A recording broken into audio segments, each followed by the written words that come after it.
Patabang sa kapulisan ang usa ka babaeng negosyante sa Cagayan de Oro City human nga giingong gitulis sa riding in tandem suspects. Bag sa biktima nga aduna matud pa sulod nga alahas nga mobalor sa kapin 2 milyon pesos nalimas. Ani ang report. Nagpatabang sa Puerto Police Station sa Cagayan de Oro City ang 36 anyos nga babaeng negosyante human nga giingong gitulis sa riding in tandem suspects sa Barangay Puerto ning syudad. Saysay sa biktima nga pasado alas 7 sa gabi adlawng Martes nahitabo ang krimen.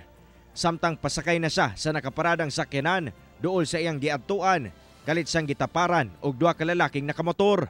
Dayon tion matud pa ang mga sospek sa biktima og mideklarang hold up. Nag-inilugay pa sila sa bag sa biktima hantod nga gibunal sa sospek ang armas niini sa ulo sa biktima rason nga nakuha ang bag.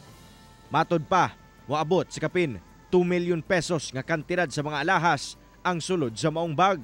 Kaning nga insidente, doon na sila transaction dito sa Lumbia, pababa dire sa Nazaret ug ang last nga transaction man dapat dito sa Bugo.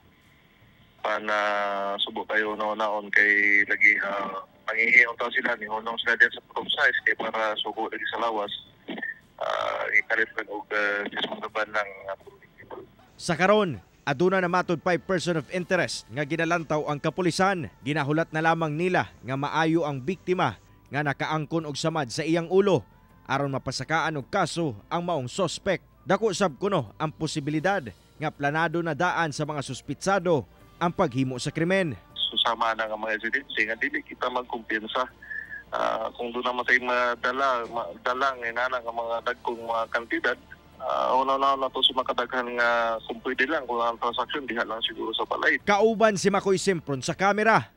Ako, si Cyril Chavez para sa One Mindanao.